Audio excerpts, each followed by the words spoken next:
Bonjour à tous, je suis ravi de vous retrouver. Nous répondons aujourd'hui à la question: qui était Olympe de Gouges? Olympe de Gouges, de son vrai nom Marie Gouze, est née en 1748 à Montauban. Elle épouse un riche négociant en 1765, mais rapidement, elle devient veuve et décide alors d'aller à Paris.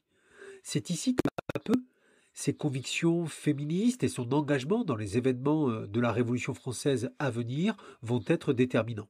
Elle devient rapidement une femme de lettres reconnue, écrivant des pièces de théâtre dont certaines abordent la thématique de l'esclavage, montrant les positions clairement abolitionnistes d'Olympe de Gouges. Ses convictions féministes vont alors trouver à s'exprimer au cours de la Révolution française. En 1789, le 26 août, l'Assemblée publie la Déclaration des droits de l'homme et du citoyen. Olympe de Gouges, comme d'autres femmes de cette époque, constate alors que, certes, les femmes peuvent disposer de droits civils, le droit de divorce par exemple, mais elles n'ont aucun droit politique. Les femmes sont considérées d'une certaine manière comme des citoyennes passives qui sont exclues du suffrage universel qui est voté à ce moment-là et donc qui n'est qu'un suffrage universel finalement masculin. En 1791, elle publie une déclaration des droits de la femme et de la citoyenne.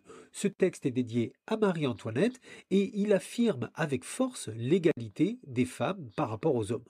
La postface débute ainsi: Femme, réveille-toi, le tocsin de la raison se fait entendre dans tout l'univers, reconnais tes droits.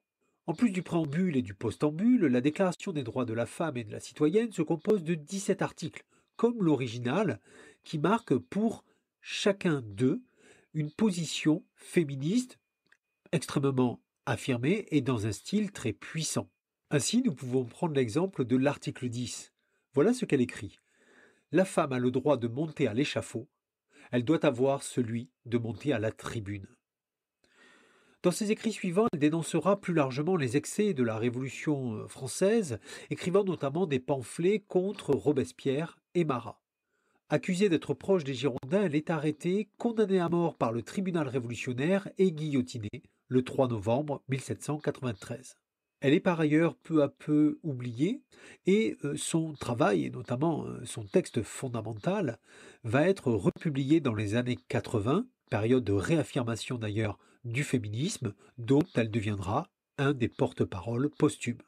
Je vous remercie d'avoir suivi cette vidéo et je vous dis à très bientôt pour une prochaine vidéo.